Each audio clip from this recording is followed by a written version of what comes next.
Le problème avec le scandale, c'est que l'on a beau chercher à l'étouffer, il finit toujours par ressurgir, là où on ne l'attend pas. En l'occurrence, pour Donald Trump, la tempête est venue de l'autre côté de l'Atlantique. À Londres, au jour de mars 2018 souffle un vent de colère. Sur toutes les lèvres, les mêmes mots, les mêmes critiques. C'est très choquant. Et ça me donne envie de ne plus jamais retourner sur Facebook. C'est un vrai gâchis. C'est écœurant. Moi, j'ai supprimé Facebook.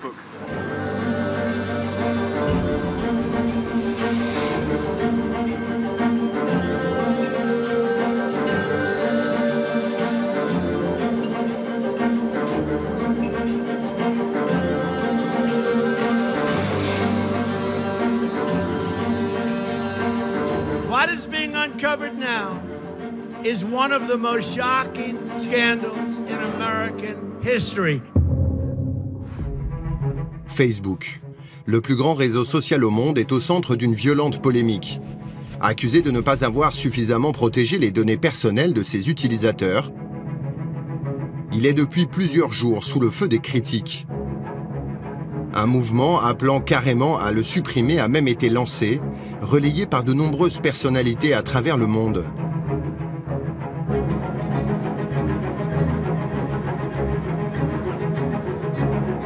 Mark Zuckerberg, son fondateur, pourtant avare d'interventions médiatiques, a été obligé de s'exprimer, pire, de s'excuser. So this was a major breach of trust, and I'm really sorry that this happened. We have a basic responsibility to protect people's data. Selon son propre aveu, 87 millions de profils et leurs données personnelles ont été récupérés. Et le plus grave, ces informations ont été utilisées à des fins politiques par une société anglaise spécialisée dans l'influence, dénommée Cambridge Analytica. En utilisant les données Facebook de millions d'Américains, elle aurait contribué à faire élire Donald Trump à la tête des États-Unis. De quoi nourrir l'inquiétude de nombreux citoyens et utilisateurs des réseaux sociaux. Voilà pourquoi les propos d'un homme sont particulièrement attendus ce soir dans la capitale britannique.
Simplement dans la théorie? Est-ce que les profils politiques et psychologiques des électeurs élaborés par Cambridge Analytica correspondent bien à la réalité? Eh bien oui, un homme a la réponse. Il s'appelle David Carroll. Il est professeur d'université à New York. Il a bataillé des mois pour récupérer les données que Cambridge Analytica possède sur lui. Et il a été sidéré par ce qu'il a découvert.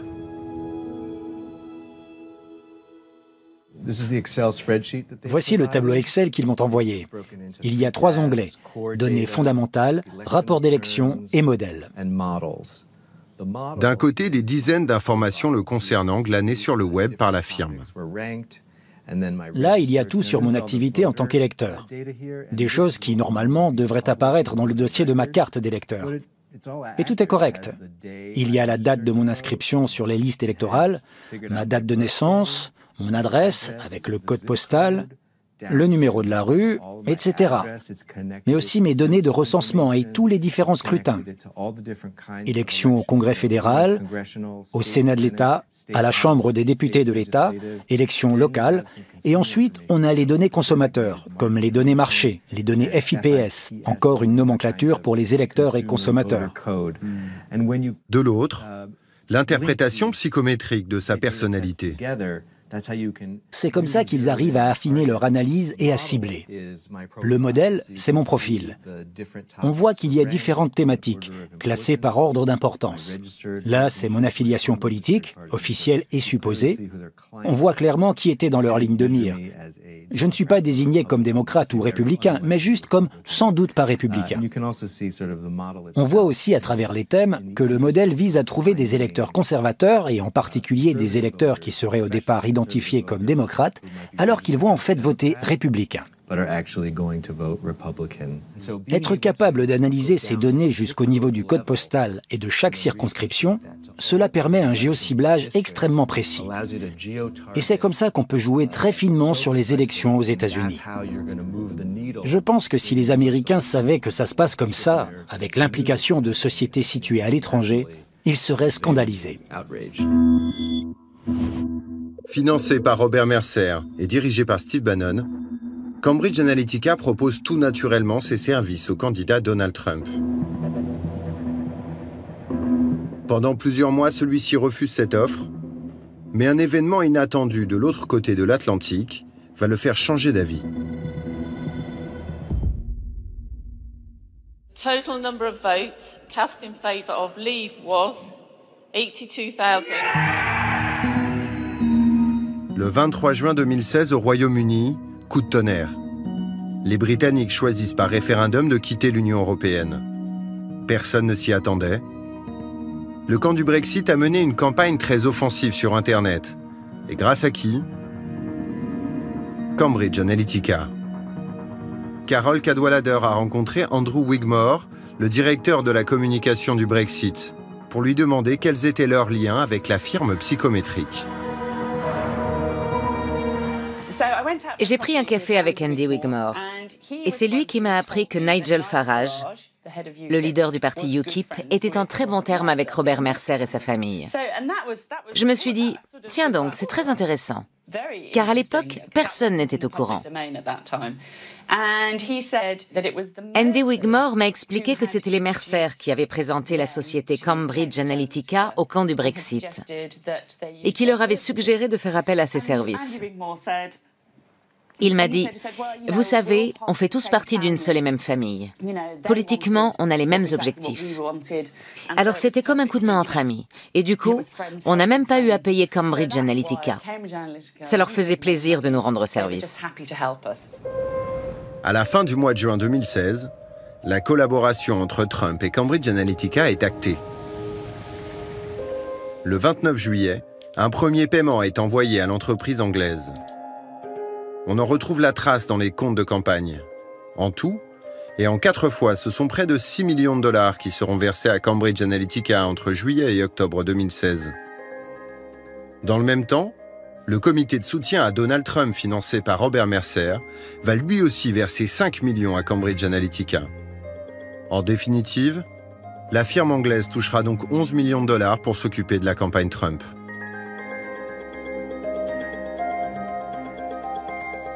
À partir du mois d'août 2016, la machine à gagner les élections de Robert Mercer tourne à plein régime pour le candidat républicain.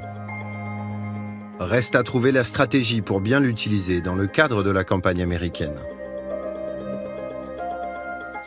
Il est certain que le camp Trump et Cambridge Analytica ont mieux su voir dans l'électorat que le camp Clinton et les médias. Grâce à la connaissance de l'électorat de Cambridge Analytica, les conseillers de Trump vont imaginer une tactique très ciblée liée à la particularité du mode de scrutin. Aux États-Unis, le président n'est en effet pas élu directement par le peuple, mais par de grands électeurs, désignés dans chacun des 50 États. Tous les États n'ont pas le même nombre de grands électeurs. Il est donc plus important de remporter certains États que d'autres. Le camp Trump pressentait qu'il ne gagnerait pas le scrutin au niveau national. Alors ces stratèges ont décidé de se concentrer sur des États clés.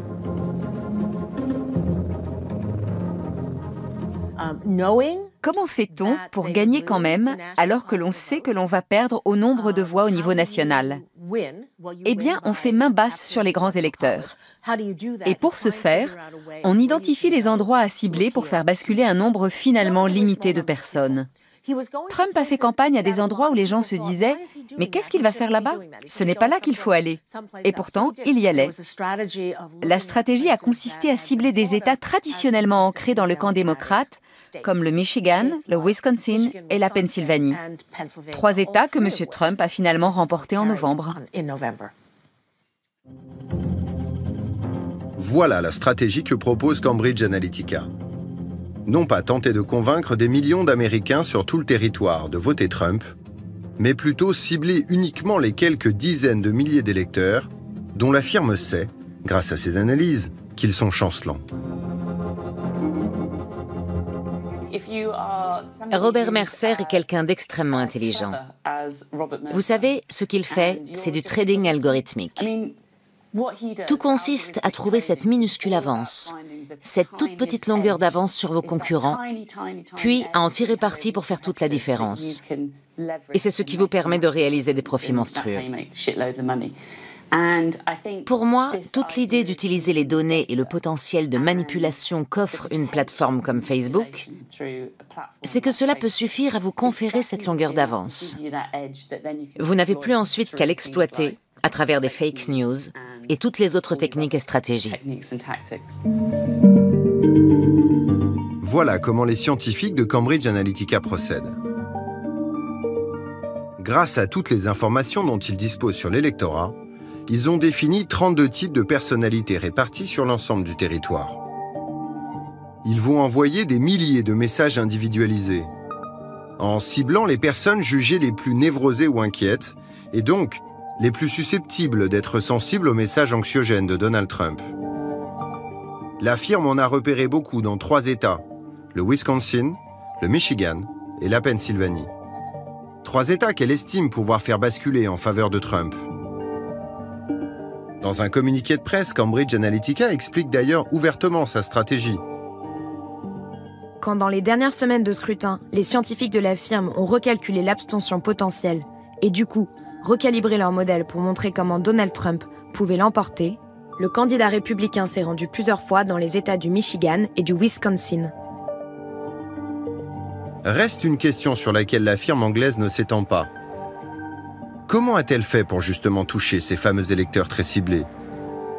Eh bien, elle l'a fait à leur insu, en utilisant une fonctionnalité méconnue du réseau Facebook, le Dark Post. L'idée, c'est qu'une entreprise ou une page Facebook peut sortir un message pour une population déterminée et que ce message soit seulement visible pour cette population-là. Le message ne va pas apparaître sur la page. Donc, dans un contexte électoral, ça veut dire que des candidats peuvent parler à des individus sur Facebook avec des messages potentiellement négatifs contre l'autre candidat, mais que les journalistes, par exemple, ne sauraient pas que ça se fait. Parce que ces messages ne vont pas apparaître de manière publique. Le Dark Post est donc un message hyper personnalisé, qui n'est visible que par la personne à laquelle il est destiné. Concrètement, comment ça se passe? Reprenons Monsieur X. Grâce à Cambridge Analytica, la campagne de Trump sait qu'il est favorable au port des armes à feu. Du coup, elle va imaginer un message juste pour lui. Sais-tu qu'Hillary Clinton veut te piquer ton flingue? Et ce message, il va le recevoir dans son fil d'actualité Facebook, à un horaire précis, défini par ses habitudes et ses empreintes numériques. Personne d'autre que lui n'aura de traces de cette publicité ciblée, qui va disparaître quelques heures après qu'il l'aura vue. Ça ne laisse aucune trace. Il n'y a aucun moyen de vérifier. On ne sait pas qui a vu quoi. Une démocratie qui se déroule dans l'ombre, ce n'est pas une démocratie. Si vous voulez avoir un débat politique, il faut qu'il ait lieu au grand jour, qu'on sache qui dit quoi et à qui. Et non pas qu'on puisse cibler les gens en douce et leur balancer je ne sais quoi sur leur téléphone ou leur ordinateur. Ils peuvent avoir raconté n'importe quoi, on ne le saura jamais. Les messages ont disparu. En fait, non. Ils sont sur les serveurs de la société Facebook. Mais elle refuse de fournir l'information. Cette offensive numérique sur la campagne s'est concentrée sur les dernières semaines. Et le 8 novembre 2016, contre toute attente, le Wisconsin bascule pour 23 000 voix en faveur de Trump. Le Michigan pour 11 000 et la Pennsylvanie pour 43 000. En tout, ce sont donc 77 000 suffrages dans ces 3 États clés qui donnent la victoire à Trump, alors qu'il a 3 millions de voix de retard sur l'ensemble du territoire. La stratégie Cambridge Analytica a porté ses fruits.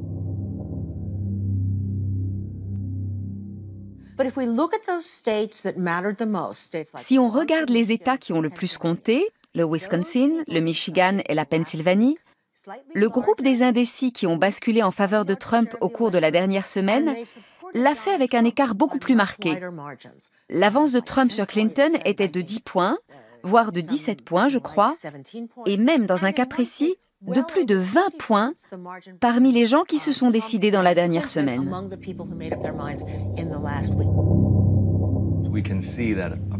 On voit qu'environ 70 000 électeurs ont fait pencher la balance pour tous les autres, du fait qu'ils étaient inscrits dans des circonscriptions qui se sont avérées décisives. Je trouve qu'en fin de compte, cela montre aussi la vulnérabilité de notre système de collège électoral. Si des logiciels et des données permettent de localiser facilement les électeurs les plus décisifs, au final, cela revient en pratique à affaiblir le vote de tous les autres.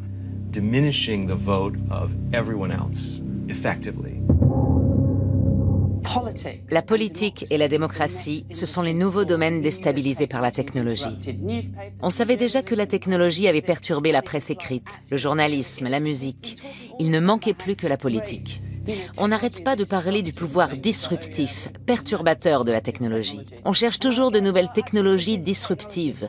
Et moi, je me suis dit, mais là, ce qu'on déstabilise, c'est la politique.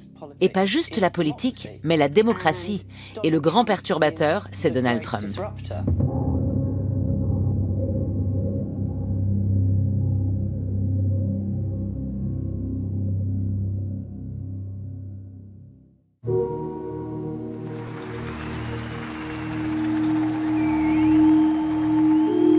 L'élection de Donald Trump ne s'est pas jouée à la loyale.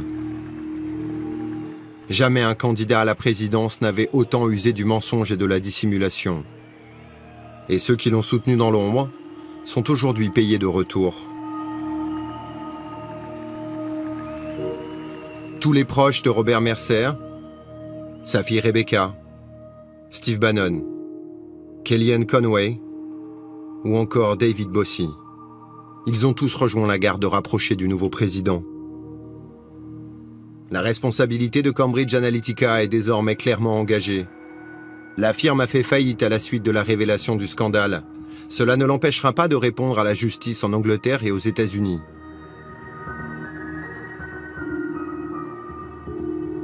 Mais au-delà, une autre multinationale est sous le feu des projecteurs. Facebook. En avril 2018, Mark Zuckerberg, le fondateur, a dû troquer son éternel t-shirt pour un costume cravate et passer plusieurs heures à répondre aux membres du Congrès des États-Unis et du Parlement européen. C'est certain. L'élection controversée de Donald Trump a conduit d'une manière foudroyante à s'interroger sur l'utilisation des données personnelles en politique.